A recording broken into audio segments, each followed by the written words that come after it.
Vous écoutez Alger chaîne 3, le journal. Bonjour, c'est Ambajan.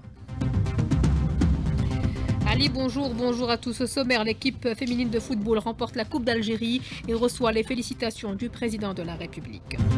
Alger abrite les travaux du comité exécutif de l'Union interparlementaire arabe, une occasion supplémentaire de rappeler le soutien indéfectible à la Palestine. Grande mobilisation demain au Mali. Partis politiques et organisations dénoncent la volonté de la junte militaire d'annuler la transition politique et de s'emparer du pouvoir. Séquence commémoration, il y a 63 ans à l'OS, perpétré un terrible attentat contre les dockers au port d'Alger, bilan plus de 200 morts. Le festival du sport d'Alger se poursuit, plus de 100 activités sont à découvrir.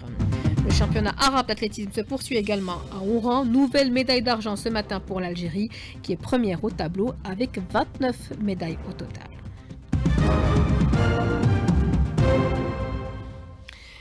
Madame, monsieur, bonjour et bienvenue. L'équipe féminine de la JSK remporte la Coupe d'Algérie. Le club a aussitôt été félicité par le président de la République. 1000 bravos aux dames du club de la jeunesse sportive de Kabylie pour leur victoire en finale de la Coupe d'Algérie de football. Mais félicitations à vous ainsi qu'au staff technique pour ce sacre, a écrit le président Abdelmajid Tebboune sur son compte officiel sur les réseaux sociaux. Alger accueille la 38e session du comité exécutif de l'Union interparlementaire arabe. Les travaux se déroule au CIC, le Centre international des conférences, pour débattre du rôle de l'Union à la lumière des mutations régionales et internationales.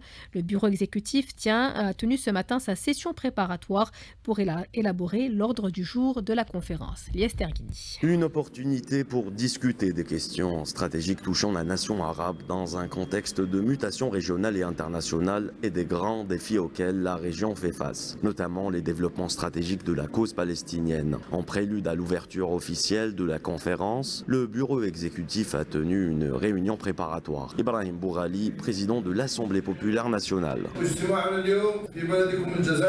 Notre réunion ici en Algérie confirme notre conviction commune que la coopération organisée, la coordination institutionnelle et les différentes approches visant la prospérité permettront d'atteindre nos objectifs et répondre aux attentes de nos peuples arabes à travers des positions et des résultats concrets issus de l'organisation. Cette rencontre se tient dans un contexte régional complexe alors que s'accélèrent les transformations géopolitiques en plus de l'augmentation des défis liés à la colonisation, à l'agression et au déplacement forcé. La cause palestinienne, de par ses enjeux politiques et historiques, demeure au cœur de nos priorités communes.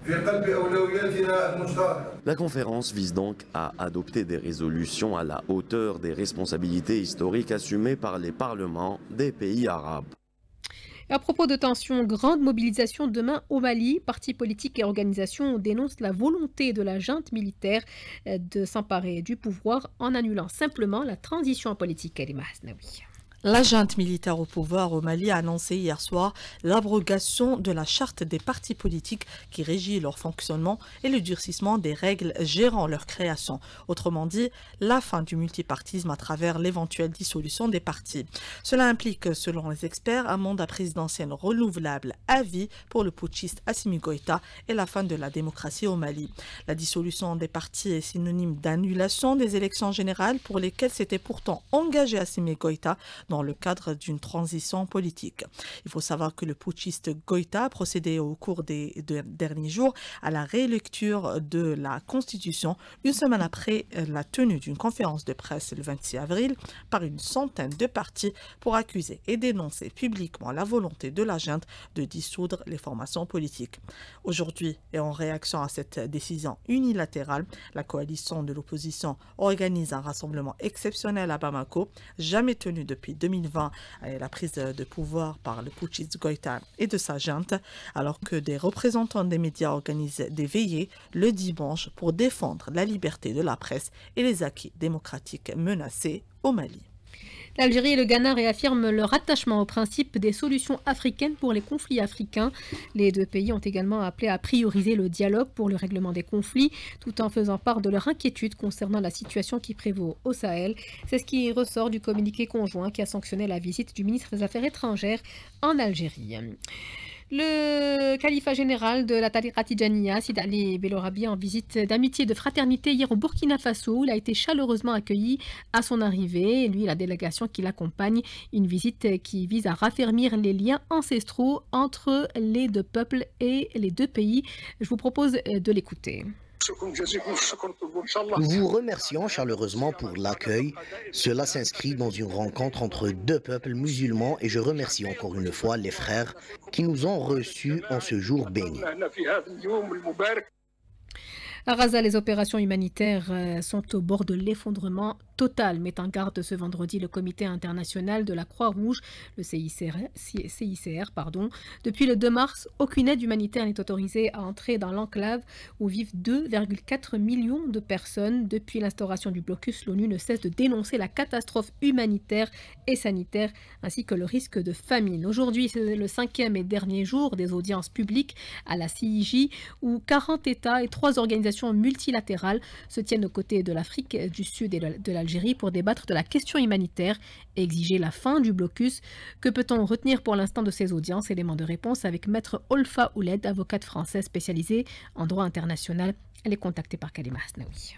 Il ressort des plaidoiries qui ont actuellement lieu. Et les plaidoiries sont nombreuses. Il y a plus de 40 États qui ont quand même formulé des observations devant la Cour internationale de justice. On peut considérer que la tendance, c'est quand même de demander à Israël de faciliter l'acheminement de l'aide vers les territoires occupés. On a effectivement la déclaration des États-Unis qui pose problème puisque se sont servis de l'argument selon lequel l'agence de l'ONU qui est en territoire occupé palestinien ne serait pas impartial. Ça, c'est un argument complètement erroné et c'est même pas le sujet, puisque le vrai sujet, c'est de faciliter l'aide humanitaire et son entrée. Je pense qu'on peut dire qu'il y a de raisonnables chances de considérer que la CIG rendra un avis consultatif en rappelant bien ses obligations à Israël. Et l'entité sioniste a mis ce vendredi sa menace à exécution contre la Syrie en bombardant le palais présidentiel. Il y a 63 ans, jour pour jour, le 2 mai 1962, les dockers du port d'Alger ont été la cible d'un terrible attentat orchestré par l'organisation de l'armée secrète, faisant plus de 250 morts. Retour sur cette triste date avec Soraya Roslan. C'était un 2 mai 1962 vers 6 heures du matin, un attentat à la voiture piégée exécuté par l'OAS au lendemain de la proclamation du cessez-le-feu en Algérie a coûté la vie à 200 martyrs et fait plus de 250 blessés. Professeur Saïd Meziane, historien et chercheur à l'école supérieure de Bouzaria. Le port d'Alger a été le théâtre 6 heures du matin d'un attentat à la voiture piégée exécuté par l'organisation de l'armée secrète, ce qu'on appelle l'OAS, juste après la proclamation du cessez-le-feu en Algérie le 19 mars 1962, suite aux accords d'Évian. Pour rappel, cette organisation terroriste a été fondée le 11 février 1961. Les ultras, je citerai à titre d'exemple Godard, Suzine, Salon, Jouhoud et d'autres sanguinaires. Les travailleurs du port d'Alger ont accompli de grands sacrifices pour l'indépendance de l'Algérie. Depuis, les dockers ont consenti de grands efforts pour le développement économique et social de l'Algérie. Abdelhamid Boulham, directeur général du port d'Alger. Le métier de docker est noble, qui existe depuis des siècles. Ce métier a évolué au fil du temps. Aujourd'hui, il n'est plus aussi pénible que dans le passé. Les dockers d'aujourd'hui, qui sont appelés manutentionnaires, bénéficient de conditions de travail plus clémentes. Poser la question à Sami et Siham, deux journalistes spécialisés en histoire, et souligne l'importance du devoir de mémoire. Le devoir de mémoire est un impératif pour les générations montantes. Pour moi, il est temps d'inculquer aux générations les valeurs du 1er novembre 1954. L'attentat du 2 mai 62, un souvenir douloureux et une halte importante dans l'histoire de la lutte du peuple algérien. L'Office national du Hajj et de la Umrah, en coordination avec le ministère de la Santé, ont entamé l'expédition des médicaments et des fournitures médicales vers les lieux saints pour prendre en charge les Hajjis une fois sur place. Il s'agit de plus de 6 tonnes de médicaments qui seront acheminés depuis la pharmacie centrale des hôpitaux vers l'aéroport d'Alger. Écoutons à ce propos Mohamed Zarouki, directeur des relations publiques à l'Office national du Hajj et de la Umrah, est au micro de Smaïl Mimouni. Nous avons entamé aujourd'hui l'expédition depuis la pharmacie centrale des hôpitaux des quantités de médicaments alloués à nos pèlerins bénis pour cette saison du Hajj 2025. Nous sommes actuellement au niveau de l'aéroport international d'Alger pour expédier ces médicaments vers l'Arabie Saoudite demain 3 mai 2025 qui seront réceptionnés à leur tour par les représentants du bureau algérien des affaires du Hajj qui les répartiront et les distribueront également à leur tour aux 3 centres algériens sur place, le centre de Médine, le centre de la Mecque et le centre de Jeddah. Nous remercions à l'occasion les services du ministère de la Santé qui nous ont accompagnés pour mener à bien cette opération. À propos de santé, la wilaya de Tindouf a bénéficié de plusieurs projets pour améliorer la prise en charge sanitaire de ses habitants. Retour sur ces projets dans le 6e numéro de la série consacrée à Tindouf. Il est signé notre envoyé spécial Sami Aloun.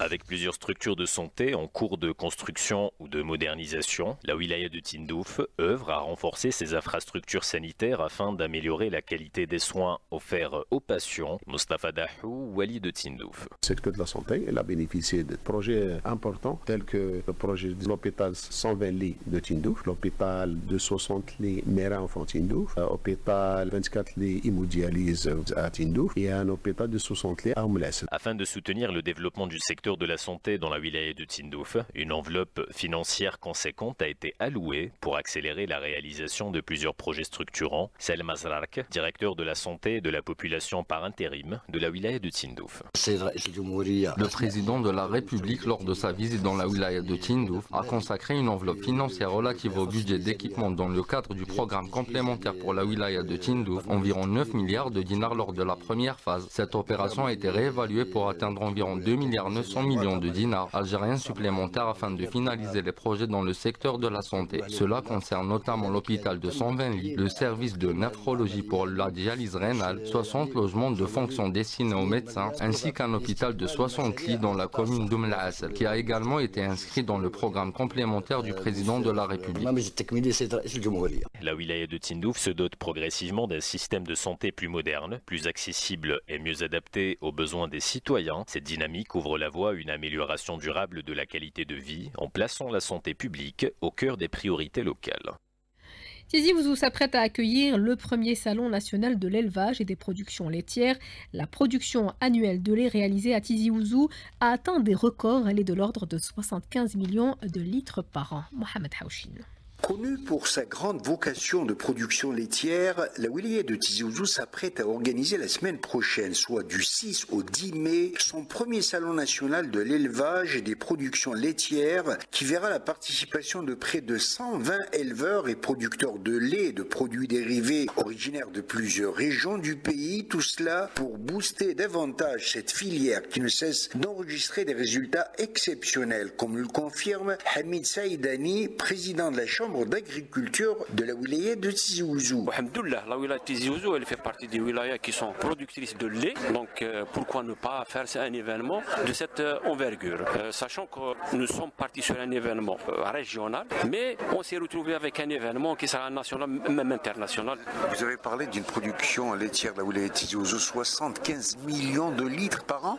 75 millions de litres collectés, sachant qu'on a plus de 200 collecteurs, on a à peu près 33 literies et on a quelque chose comme 3700 éleveurs qui participent au dispositif de lait. Vous avez parlé d'une commercialisation à des prix raisonnables du lait de vache. Oui, c'est le lait demi-écrémé qui sera mis à disposition du consommateur, sachant que J-Play a commencé cette production depuis à peu près 8 mois en expérimental. Donc là maintenant, le ministère de l'Agriculture va élargir cette mesure pour les literies privées. À quel prix? À 25 dinars, le sachet de lait cru demi-écrémé. Tizi Ouzou, Mohamed Haouchin pour Alger 3. C'est le festival du sport ce week-end à Alger. On y retrouve plus de 100 activités à faire seul ou en groupe et des initiations à différentes disciplines comme les jeux d'échecs. Soraya Roslan. C'est dans une ambiance bon enfant que des familles ont partagé des moments de bonheur et de convivialité à l'occasion du Festival des sports à Alger. C'est une excellente initiative, c'est ce qu'on recherche et donc on est très contents. C'est l'occasion en fait pour nous de sortir même avec nos enfants, pour inculquer à nos enfants l'art du sport, l'amour du sport, l'amour de l'art. Moi j'encourage clairement voilà, les organisateurs à faire ce genre de festival. Déjà les gens sortent, découvrent. À la place Kitani à Bebloued, les échiquiers ont fait le bonheur de jeunes talents. Pour moi, les tournois, ça aide à avoir de l'expérience. Notamment, moi, j'ai déjà joué des tournois internationaux et tout. Et plus on joue, plus on est à l'aise avec l'échiquier. C'est super d'organiser des festivals tout au long de l'année. En plus de ça, ça permet aux gens de percer. Des fois, il y a des gens qui jouent bien, mais ils n'ont pas l'occasion de jouer. Pendant ces festivals, on peut découvrir des pépites. Ce type de rencontre permet de promouvoir cette discipline. Yahyaoui Ibrahim, arbitre international. On fait l'exhibition pour des autorités. Il y a un échec mural pour faire aux gens connaître que ça veut dire les échecs pour l'instant. C'est des portes ouvertes. Et le soir, il va commencer notre tournoi de 9 ans. Mais pour nous, ce plus important, c'est l'éducation de nos enfants. Il y a des championnats du wilaya et on a un programme sur toute l'année. Pendant 3 jours, les habitants d'Alger pourront profiter des activités sportives et culturelles à travers les 12 sites de la wilaya d'Alger. Le sport justement avec le championnat arabe d'athlétisme qui se poursuit à Oran et ça se passe plutôt bien pour l'instant pour les Algériens, Ali Hamouche. Absolument, Siam. Donc l'Algérie qui a décroché ce matin une nouvelle médaille qui porte au total à 29 médailles depuis l'entame de cette compétition il y a 3 jours. Et pour nous en parler, notre envoyé spécial à Oran, notre spécialiste maison, Malik Louhla. Bonjour Malik. Bonjour Ali, bonjour Siham. Il y a eu le déroulement ce matin de l'épreuve du semi-marathon remporté par l'athlète du Djibouti Dahar Wadri en 1h 3 minutes et 28 secondes devant l'athlète algérien El Hadi Lamech avec un chrono d'1h 4 minutes et 40 secondes. El Hadi Lamech conforte ainsi la première place de l'Algérie au classement des médailles qui passe désormais à 29 médailles dont 8 en or, Ali. Merci Malik pour tous ces détails. On vous retrouvera donc à partir de demain pour la reprise des compétitions de ce championnat arabe qui se déroule à Oran. Le basketball avec la suite des demi-finales de la Coupe d'Algérie dames. Il y aura 2 matchs au programme. Donc ça sera la deuxième manche entre le groupement sportif de Kossidar et le Mouloudia d'Alger. Hier, le dernier mot est revenu au groupement sportif de Kossidar qui s'est imposé 61-52. Les 2 équipes se retrouvent cet après-midi à partir de 16h. L'autre match mettra aux prises l'USM Alger au MT Sétif. Ça se jouera à partir de 18h. Et hier, la victoire est revenue au MT Sétif face à l'USM Alger, 54-50. Le volleyball, le titre de championne d'Algérie, se décidera ce week-end. Avec, il y aura aujourd'hui donc la 6e et dernière journée, plutôt 3e et dernier tournoi des playoffs. Ça se déroule à Béjaïa, donc avec 4 matchs au programme donc pour le compte de la 6e journée. La JS Alsasga qui affrontera l'OS Tichy, ça sera à 15h. Le WA Béjaïa qui affrontera le NC Béjaïa, le leader, ça sera à 15h à la salle OMS Bleu. Et à la salle Bakao de Tichy, le Mouloudia d'Alger qui affronte le MB Béjaïa, ça sera à 15h. Et à 17h, Seddour VB qui sera face au Anar Chlef. Merci d'avoir suivi ce journal réalisé par Ahmed Dadou et Amine Segni. Mourad était à la technique, Hossein à la régie d'antenne, Ikram au streaming vidéo. Tout de suite, c'est la météo présentée par Amine Mounir. Très bonne suite des programmes sur la chaîne 3.